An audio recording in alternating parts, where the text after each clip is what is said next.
That's all you can do for our Lord and Savior Jesus Christ.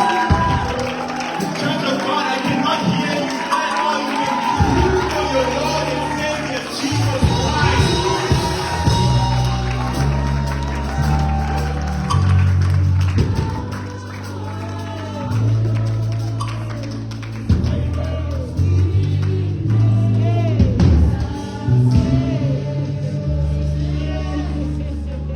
Firstly, we'd like to give honor where honor is due. Amen. Mom and Dad, we'd like to thank you so much for this opportunity as the YWD. This opportunity to minister to your people, to instill in them what God has instilled in us. We did not take this opportunity for granted. I think it was yesterday, I was telling a couple of the youth, I was in the grocery store and I was buying, some food, right? And as I was praying for the food, the lady handed me back the receipt, and instead of saying thank you, I said amen. And while I was thinking about that, I was thinking our parents do this week in, week out, and they labor for our souls, they care for us, they pray for us. And I think we have to give honor where honor is due. Amen. So could we please give them another round of applause?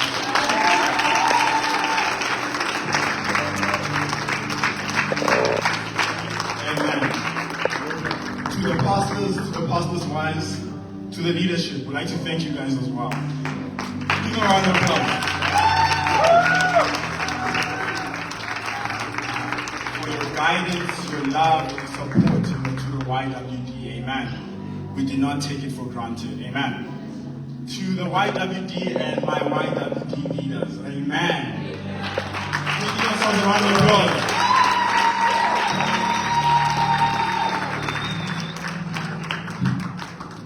Thank you for all the work that goes on behind the scenes, amen.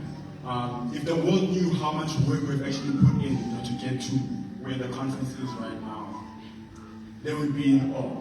And your labor is not in vain, it is counted in heaven, amen. We await the day when God says, well done, my good and faithful servant, amen. Till then, we keep pushing, amen. Could you give yourselves a round of applause?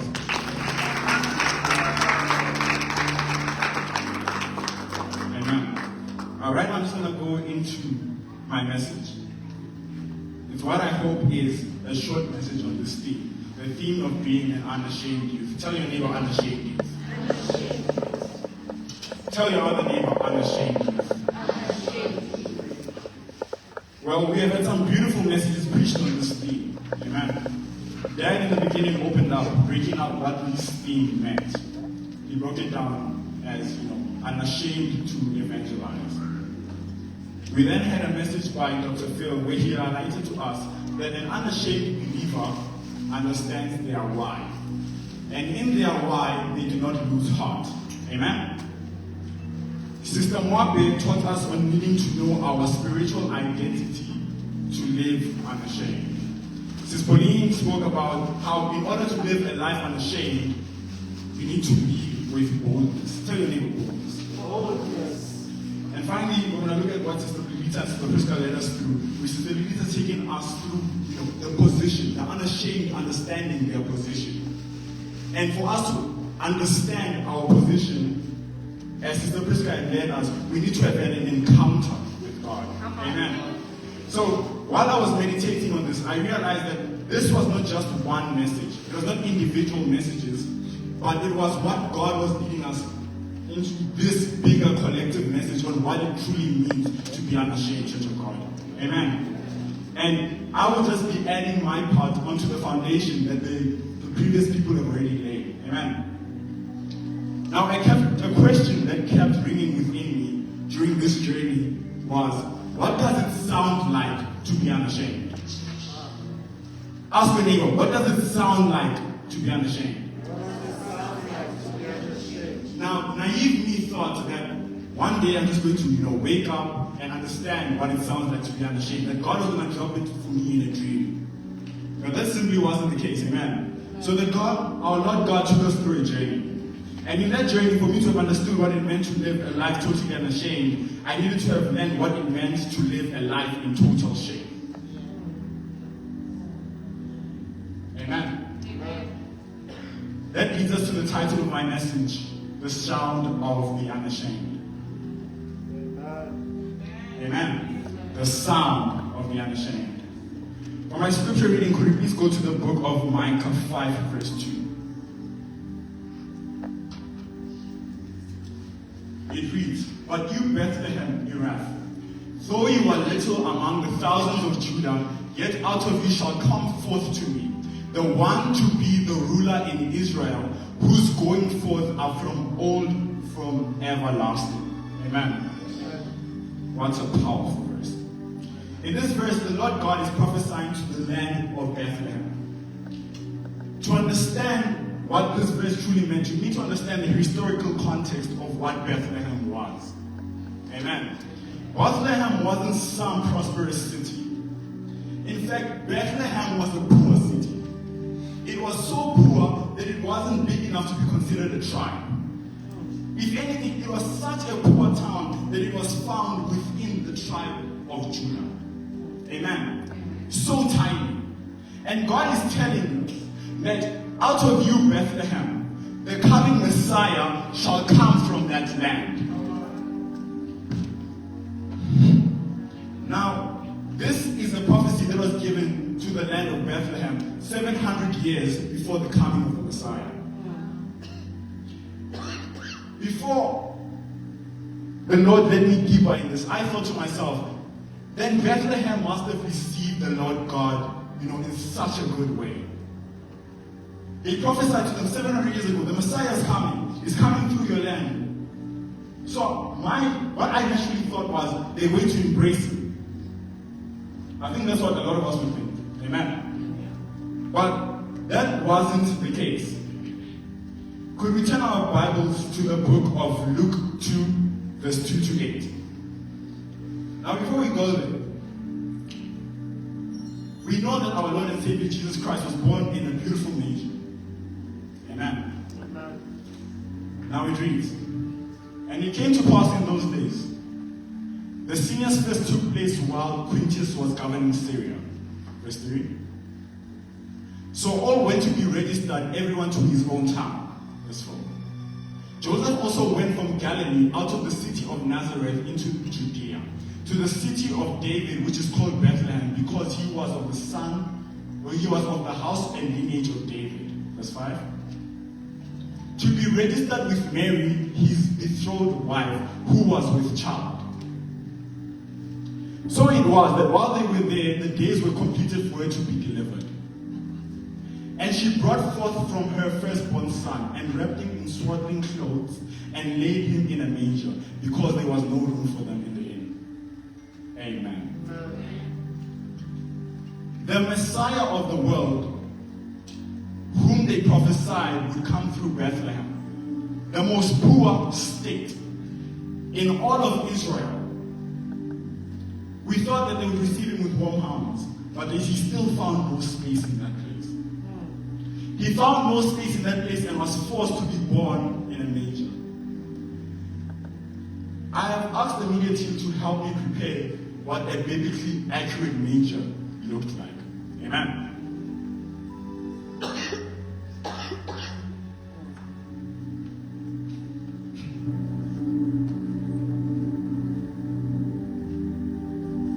Amen. Mothers, I want us to imagine putting your babies, a newborn baby, into such an object. That was an object that was literally used for feeding animals. Goats, sheep, and cows ate out of that. And now, the Lord Jesus Christ was put into that. That's how the Lord Jesus Christ was born. Amen.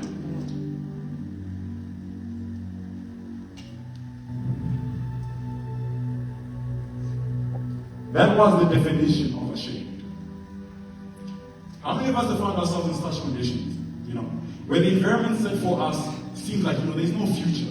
Maybe you were born into a village, or you were born into a town where, they often undercut it. The people from that place do not prosper.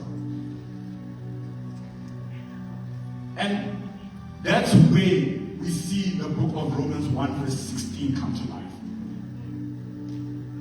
Because that's not where our story ends. Amen. Tell us, neighbor, that's not where my story ends. So when the Apostle Paul speaks in the book of Romans 1 verse 16, it says, "For I'm not ashamed of the gospel of Christ, for it is the power of God to salvation for everyone who believes, for the Jew first and also for the Greek." Now this is powerful, and I want us to put that into context.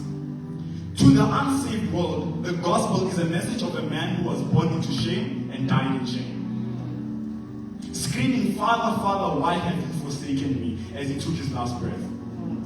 Looking at the historical context under what the verse was written, you come to realize that the Apostle Paul was not speaking to the Jews, but he was speaking to the Romans.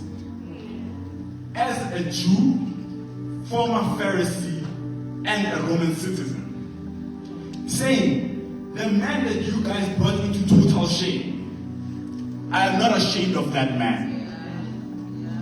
That is the story of the gospel. Amen. He's telling them, the man that you brought into shame, I am not ashamed of that gospel. The idea of crucifixion was a death that was reserved to humiliate, bringing upon a slow death to those who did wrong. Reserved to a death reserved for the Messiah. Glory be to Jesus. And the Apostle Paul is saying, yes, the story of the man who was born into total shame by circumstance and brought into total shame on the cross of Calvary by you people, yes, I am not ashamed of him. And neither should you. For it is the power of Christ for salvation to those who believe. He's telling them, the man that you brought to shame, it is through him that you will be saved. Oh yes. If that does not stick with you, I don't know what will. Amen.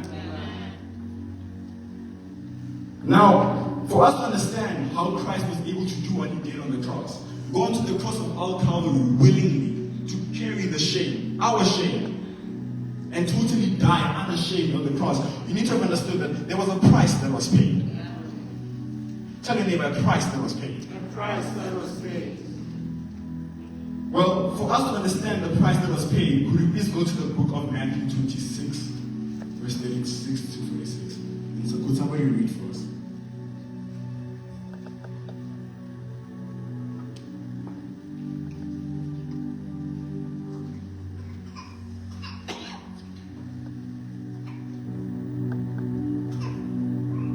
Matthew chapter 26, verse 36. Then Jesus came with them to a place called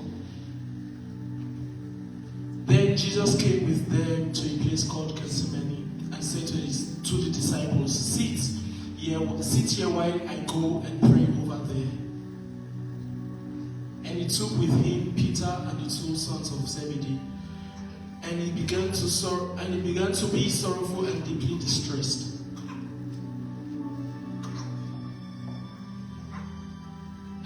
Then he said to them, My soul is exceedingly sorrowful, even to death. Stay here and watch with me. He went a little farther and fell on his face and prayed, saying, Oh, my Father, if it is possible, let this cup pass from me. Nevertheless, not as I will, but as you will. Then he came to the disciples and found them sleeping, and said to Peter, What? Could you not watch with me 1 hour? Watch and pray, lest you enter into temptation. The spirit indeed is willing, but the flesh is weak.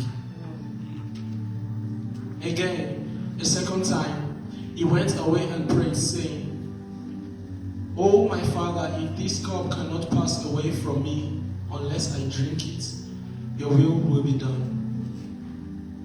Amen. Just stop it. This is Jesus Christ before the cross of Calvary. Amen. He knows what's coming. And this is the night before, his crucifixion. And he's deeply sorrowed and in distress. And this moment, he had left his disciples. He left his disciples somewhere. And he took only Peter and two sons of Zebedee, right? And while he was there, he was praying to the Father. And he was praying, and while he was praying, he was saying, Let this cup pass from me. Nevertheless, nevertheless, not as I will, but as you will. And even as he prayed, the Father remained silent. And the Son, because I want us to understand something. The reason the Father remained silent in this moment is because the Son already knew what had to be done. Amen. Amen. That's why he prayed, not my will, but your will be done. That is the price of being unashamed. Amen. Knowing that it is not your will, but the will of your Father that needs to be done.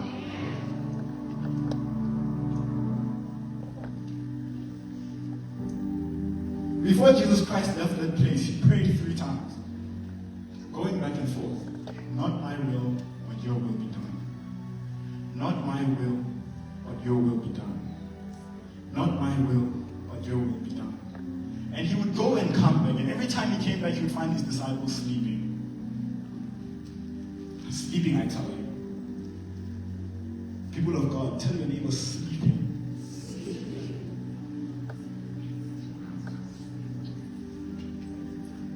And the one question he asked them was, could you not just sit with me just 1 hour?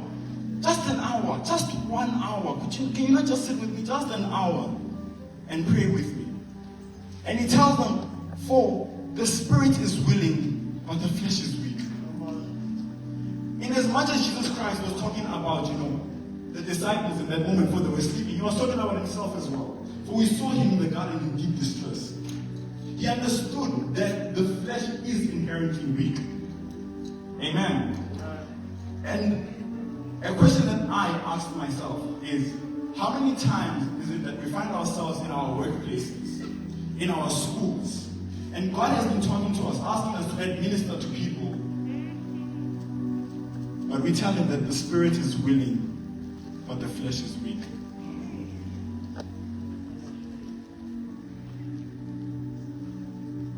Amen.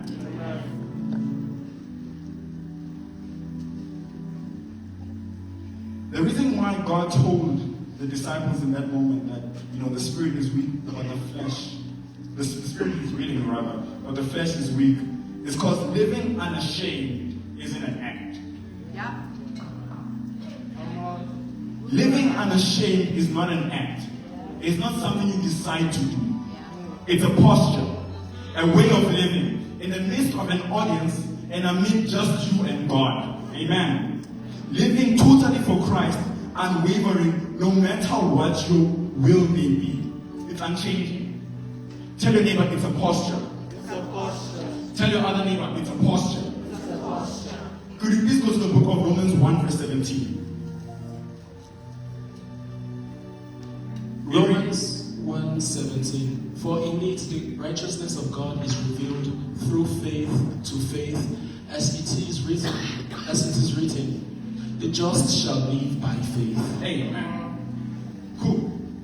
Meaning that in order for us to live unashamed and activate the saving power of Christ as the condition, that condition is living by faith. Amen. This is a fulfillment of the scripture spoken in the book of Habakkuk 2, verse 2 to 4. Can we please go there? Actually, we take our reading from verse 1 to verse 4.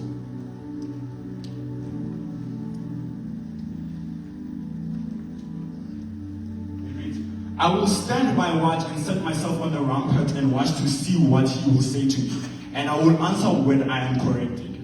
Verse 2. Then the Lord answered me and said, write the vision and make it plainly on tablets that he may run who reads it. Verse 3. For the vision is yet for an appointed time, but at the end it will speak, and it will not lie. Though it tarries, wait for it, because it will surely come. It will not tarry. Verse 4.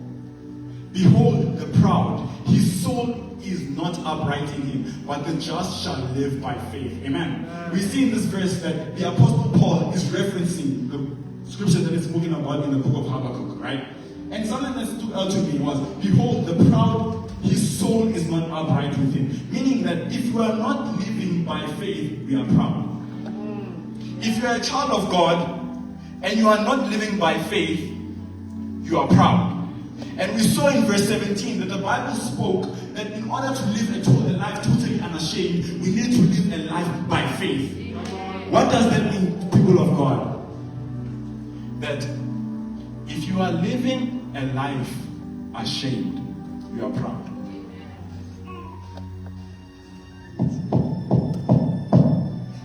Hello?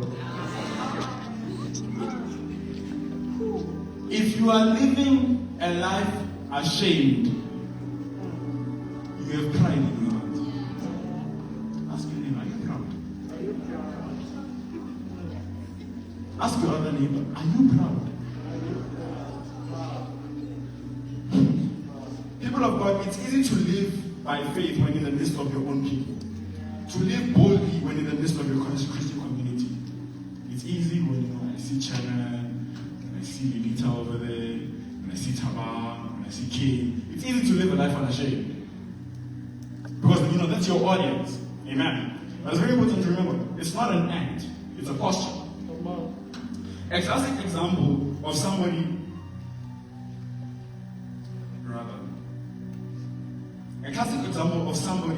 that lived his life boldly is Peter.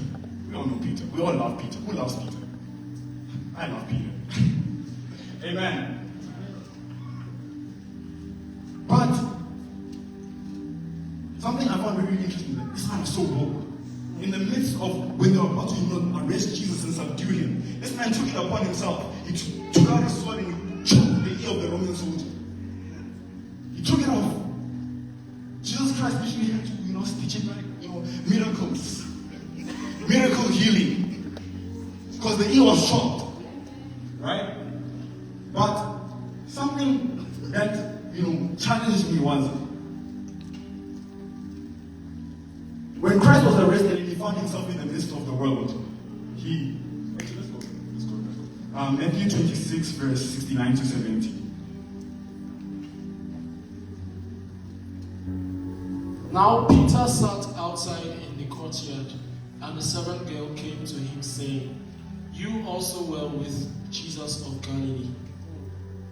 And he denied it before them all, saying, "I do not know what you are saying." Amen. We see here he denied Christ. A lot of times we told ourselves, "Oh, Peter denied Christ because he was scared that he was going to be crucified." If he was scared, would he have chopped the ear of the Roman soldier? No. Peter was suffering from pride.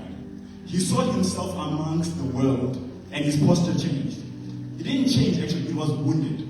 His posture in that moment was wounded. They're telling him, "Oh, you were with Christ. I've always seen you guys are walking together." Oh, man, that guy, I don't know him. That guy you're beating could never be my friend. Amen. Now, how many of us have found ourselves in the position of Peter?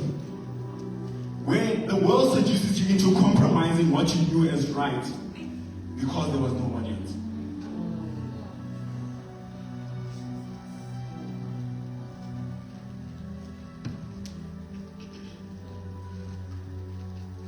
A lot of us have, including myself, where somebody was speaking how the world does because they didn't know their posture. So you instead joined theirs. You didn't know your posture, and you instead joined theirs. And the funny thing is, we often convince ourselves. We tell ourselves stuff like, when they were talking, I was quiet. I didn't say anything. Because that means something, eh? Yes.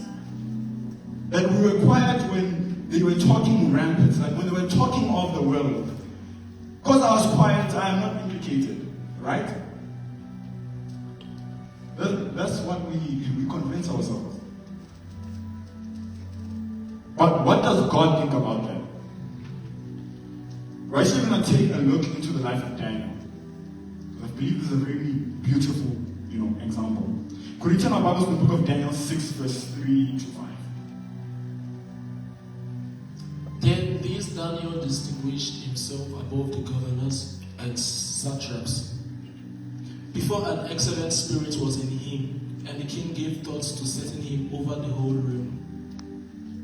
So the governors and satraps sought to find some charge against Daniel concerning the kingdom. Let's stop right there. Now we have Daniel, a man who was a foreigner to the land of Babylon. I think Sister Mabri spoke about it in her first week, where Daniel was captured from the land of Israel by the Babylonians. right?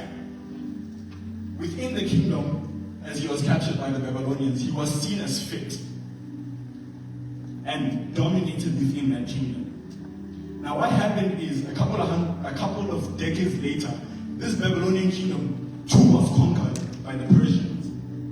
And Daniel too, in this same kingdom, found favor as well. He had distinguished himself. Amen.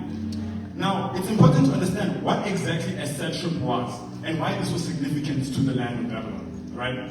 A satrap was a governor of a province. And in that time, what Babylon was to them, the ancient world, is similar to what the United States of America is to this world. They were the dominating country. They ruled. If you guys heard, Babylon, that Babylon is coming to your country, the Babylonian soldiers rather are coming to your country, you might as well vacate your country. Amen.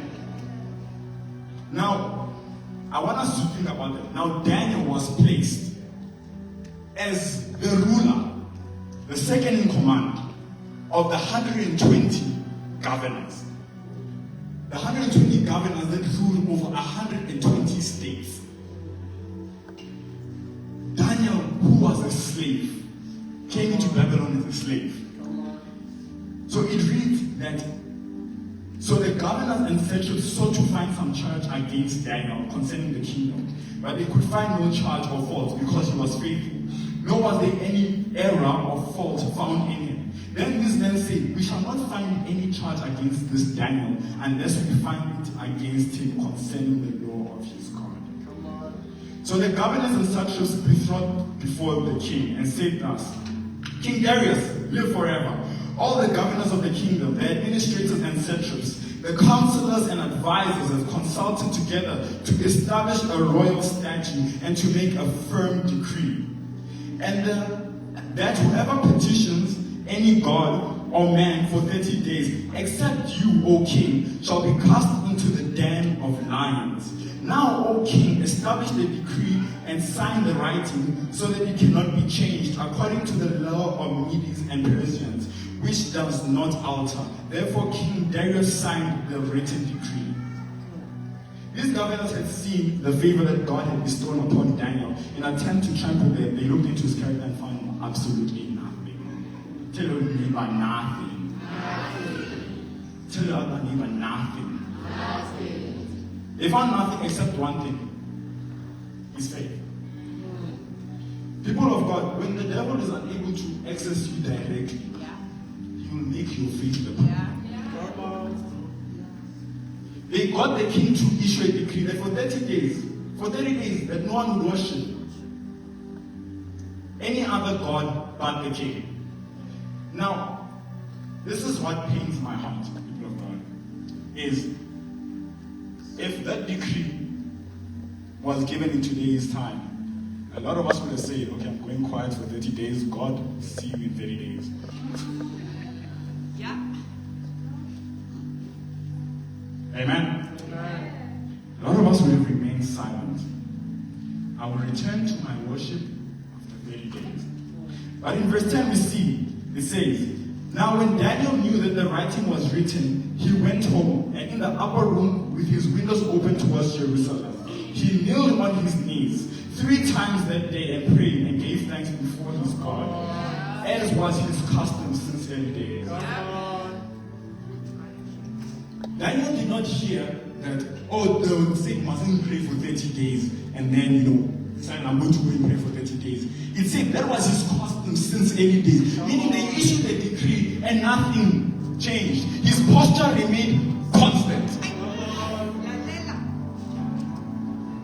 He remained firm. His posture did not move. If anything, he opened his window as he always did, where they were seeing his worshiping from. And he continued to worship. For Daniel understood one thing. It's not an act. It's a posture. He understood something. That omission of worship is still worship. It's just a question of what are you worshiping?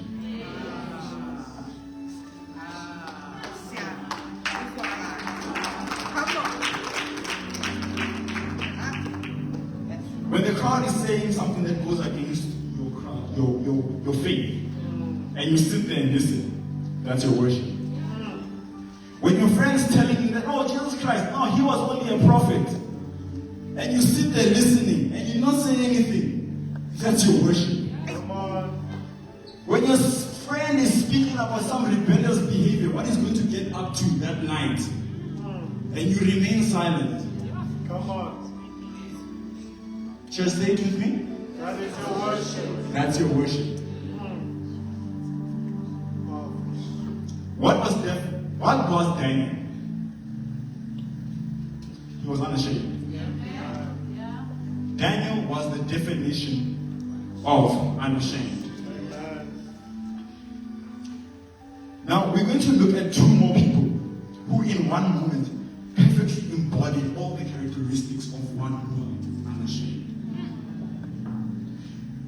Because they understood that being ashamed was not an act, but a posture. What do I mean by that? Could we please turn our books to the book of Acts 16, verse 25? Alright, some background before we go into the reading of the scripture, right? We're going to take it up until 32. Paul and Silas.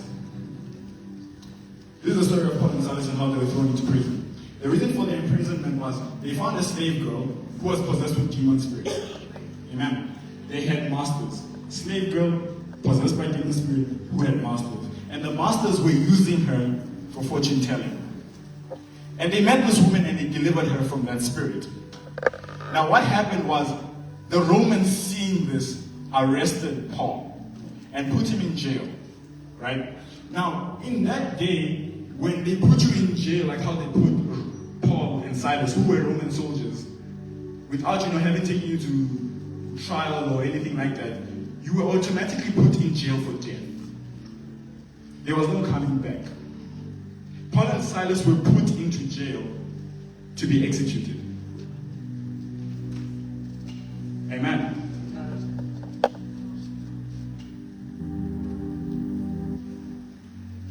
Now, I got the media guys again to help me with an image of what the prison looked like exactly before we read the scripture, so we have an understanding of what they were subject to. Amen.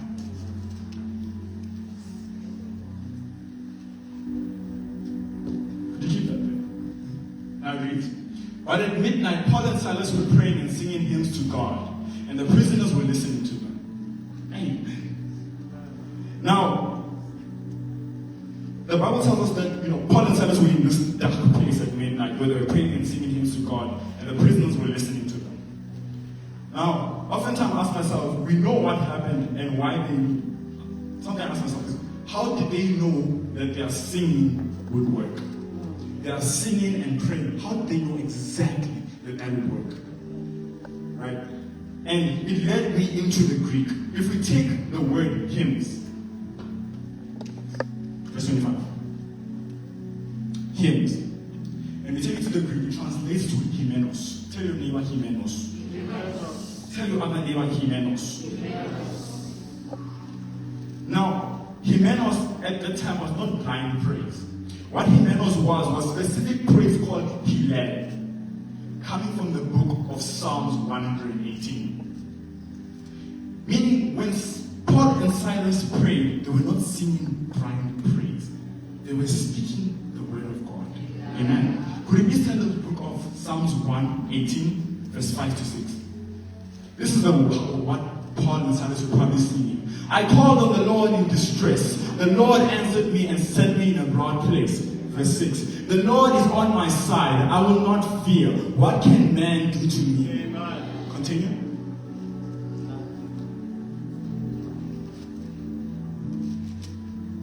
To verse 17.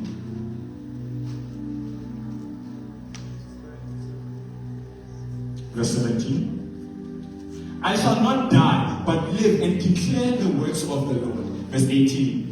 The Lord has chastened me severely, but he has not given me over to death. Every one of those scriptures that I read spoke directly to the situation that those people found themselves in. Amen. They say, the Lord is on my side. I will not fear. What can man do to me? The man that put them into prison. I shall not die, but live and declare the works of the Lord. The prison which they were put in to die. Verse 18. The Lord has chastened me severely, but he has not given me over to death. Everything that came out of these people's mouths was speaking directly to the situation that they were in. These people were not speaking blind people of God. These people were speaking directly to their situation.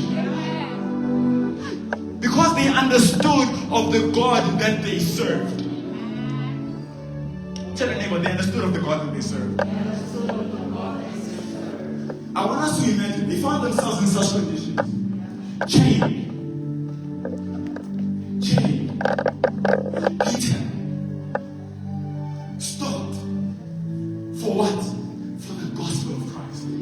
They were put there for the gospel of Christ. And all of us they started mourning that God, I was saying your word and then they put me in here. God, you've abandoned me. What did they say? They started praising God. They started speaking directly to their situation through their praise. Hallelujah. Glory be to Jesus. They started speaking directly to their situation. And it says in the word of God that the prisoners, they were listening. They were listening. Could we please go back to the book of Acts 16, reading verse 26. Amen.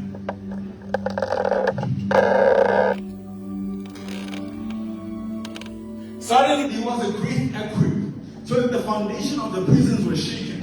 And immediately all the doors were opened and everyone's chains were loose.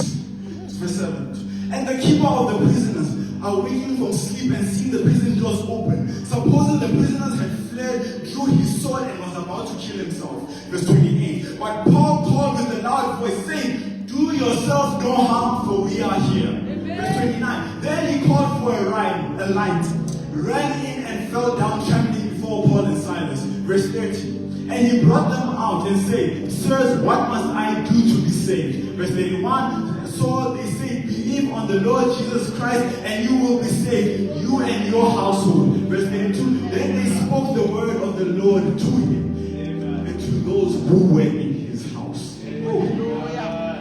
Meaning, in them choosing to live their life totally unashamed for the gospel, all the murderers, all the rapists, all the thieves that found themselves in that prison were saved. Yeah. And they found themselves free. That was just by two men choosing to preach, not even preach, sing unashamed before their God. Come on. Is that not a God that is faithful? Is that not a God who is wonderful? Come on. That act was so powerful that even the Roman soldier who was about to kill himself too found salvation. For context, in that day, if you were found to have even lost one prisoner, you were gone. That prisoner was put in there to be executed, so the soldier that lost that prisoner, that soldier was going to be executed. And that's how this soldier found salvation. Because he opened his eyes, he awoke, and he saw that, no, all the prisoners were still here. And in that moment, he was saved. His whole family was saved. If you continue to read the story, you find that we've been baptized. Amen. This is a Roman soldier. A Roman soldier that crucified Christ. Not crucified, but was rather a descendant of one who crucified Christ. Come on. I'm sure that soldier right now is in heaven rejoicing. Come on. Now, this raises one question for me. Who in your life is waiting to hear your praise that they may be saved?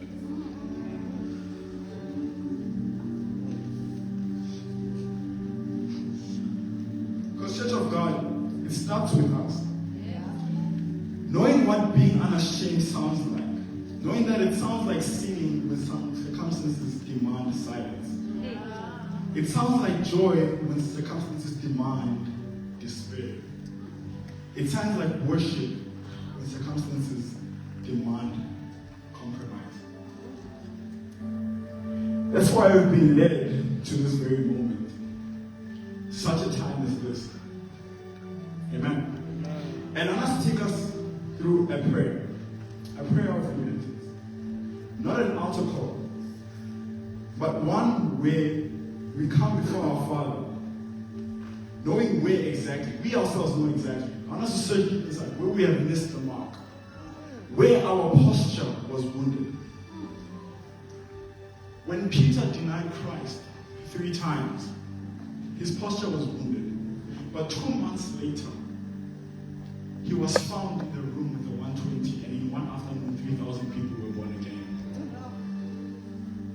Meaning that a posture can be restored. Amen. And you don't need to necessarily come in front. You're just going to stand up from where we are if you're taking that decision. As a prayer of repentance. Anytime we may have lived unashamed. And we're going to lift our hands up to the heavens. Amen. Amen. Amen. And while we give this prayer, I'm going to also invite the praise team. And after we're going to praise like we've never praised. For if we cannot praise in front of our brothers and sisters, how much more those who really need Christ? Out there, amen. Could we please rise up and lift our hands to the heavens?